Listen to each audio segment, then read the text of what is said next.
Siapa now? Are you ready?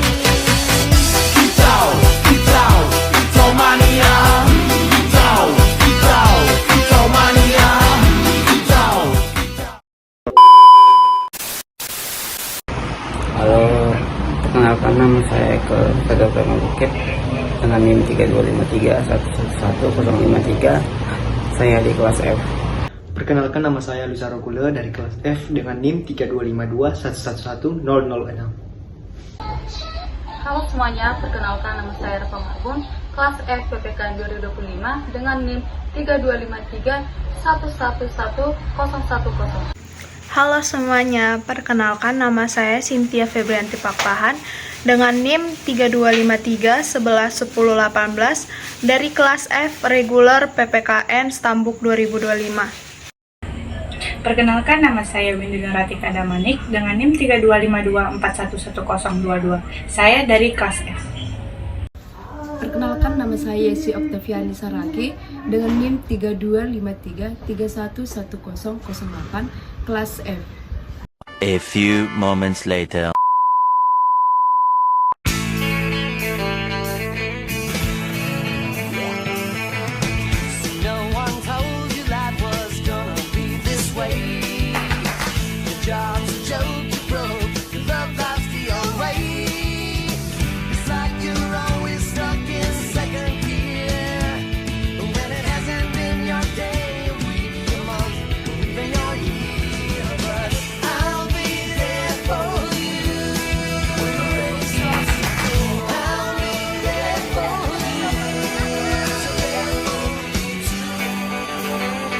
Seorang bocah laki-laki berusia 15 tahun tewas di tepi barat setelah ditembak seorang tentara Israel, menurut pejabat kesehatan Palestina pada Jumat waktu setempat.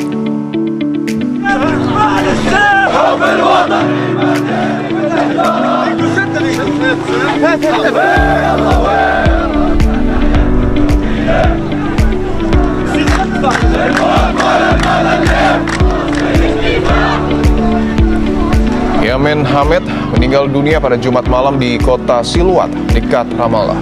Menurut ayah korban, putranya meninggalkan rumah pada Kamis untuk bermain dengan teman-temannya. Tak lama setelah itu, ia mengetahui jika sang anak terluka dan tentara Israel mencegah ambulans mencapai lokasi. Militer Israel menembak Ahmed karena mengira ia seorang teroris yang memegang bahan peledak, meski tuduhan itu tidak dapat dibuktikan. Tembakan ini merupakan insiden terbaru dalam lonjakan pembunuhan militer terhadap anak-anak Palestina di tepi barat yang terjadi bersamaan dengan peningkatan kekerasan di wilayah tersebut sejak dimulainya perang. Yang menjunjung hak asasi manusia, masih banyak anak-anak yang kehilangan nyawa bukan karena kecelakaan, penyakit, melainkan konflik bersenjata. Hal ini menunjukkan bahwa nilai kemanusiaan belum sepenuhnya ditegakkan. Dalam video ini, kami mengangkat isu pelanggaran hak asasi manusia dalam konflik bersenjata, khususnya anak-anak di Palestina. Isu ini sangat penting karena anak-anak merupakan kelompok yang sangat rentan dan tidak memiliki kemampuan untuk melindungi dirinya sendiri. Dalam kenyataannya, anak-anak sering menjadi korban baik secara langsung melalui kekerasan fisik maupun secara tidak langsung seperti trauma psikologis, kehilangan rasa aman, serta terganggunya pendidikan. Oleh karena itu, isu ini perlu mendapat perhatian khusus dari masyarakat internasional.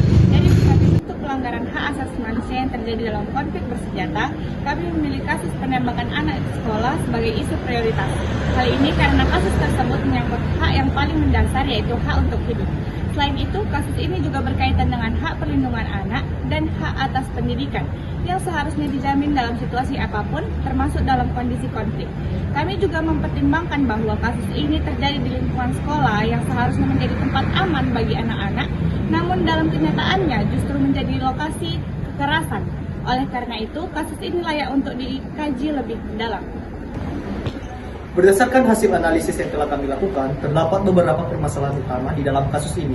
Yang pertama adalah lemahnya perlindungan terhadap anak sebagai kelompok rentan dalam konflik bersenjata. Yang kedua adalah hukum internasional yang telah mengatur perlindungan warga sipil belum ditegaskan secara maksimal di lapangan. Hal ini terlihat dari masih banyak terjadinya serangan terhadap warga sipil, termasuk anak-anak. Yang ketiga adalah kurangnya akuntabilitas terhadap perilaku pelanggaran HAM, sehingga tindakan serupa berpotensi terus berulang tanpa adanya efek jerah. Kasus ini terjadi di Gaza, Palestina tahun 2026. Ketika ada anak perempuan yang berusia 9 tahun yang sedang belajar di kelas bersama 40 temannya. Namun secara tiba-tiba terjadi penembakan yang dilakukan oleh tentara Israel yang mengakibatkan anak perempuan tersebut tertembak dan meninggal dunia. Hal ini menunjukkan bahwa sekolah yang seharusnya menjadi tempat aman bagi siswa ataupun anak-anak justru tidak lepas dari yang adanya kekerasan. Adapun Fishbone dari penelitian kami ini yang berangkat dari judul kami yaitu pelanggaran HAM penembakan anak di Palestina oleh tentara Israel. Berdasarkan dari Fishbone penelitian kami yaitu yang pertama measure atau pengukuran. Pengawasan dan penegakan hukum internasional masih lemah. Tidak ada sanksi tegas dan pengaruh politik global yang membuat pelanggaran HAM terus terjadi tanpa penyelesaian yang efektif. Kedua adalah metode atau metode, yang dimana metode yang digunakan dalam konflik tidak sesuai dengan prinsip hukum humaniter internasional, seperti tidak membedakan antara kombatan dan warga sipil serta penggunaan kekuatan yang tidak profesional. Yang ketiga yaitu people atau manusia. Faktor manusia terlihat dari tindakan aparat militer yang melakukan penembakan terhadap warga sipil, termasuk anak-anak. Selain itu, kurangnya tanggung jawab dan akuntabilitas pelaku pembuatan pelanggaran terus terjadi tanpa efek jerah. Yang kelima, mesin atau mesin. Mesin atau alat perang seperti senjata dan perlengkapan militer digunakan di wilayah sipil tanpa kontrol yang ketat. Hal ini menyebabkan meningkatnya risiko korban jiwa dari kelompok rentan. Modern nature atau lingkungan.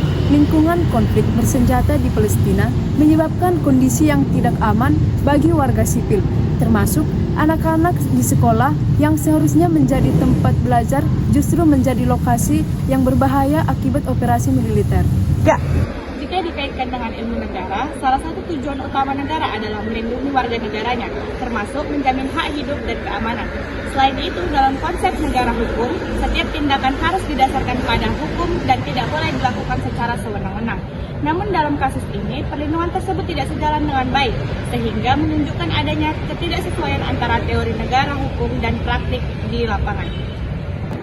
Menurut kelompok kami, tindakan penembakan terhadap anak di sekolah merupakan pelanggaran HAM berat.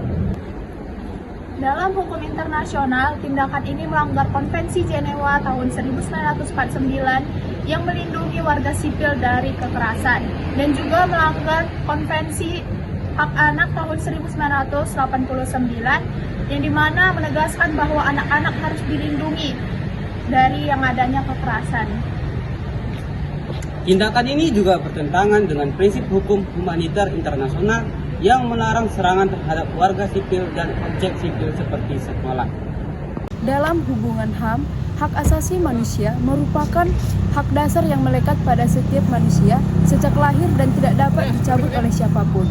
Dalam kasus ini, hak hidup seorang anak telah dirampas secara paksa, yang merupakan pelanggaran paling mendasar dalam HAM.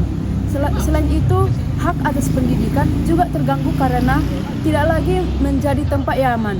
Hal ini menunjukkan bahwa perlindungan HAM dalam praktek yang masih belum berjalan secara maksimal. Tentang peran internasional. Peran internasional sangat penting dalam menangani kasus pelanggaran HAM seperti ini. Organisasi internasional seperti PBB seharusnya bertindak tegas dalam menegakkan hukum dan memberikan sanksi kepada pelaku pelanggaran.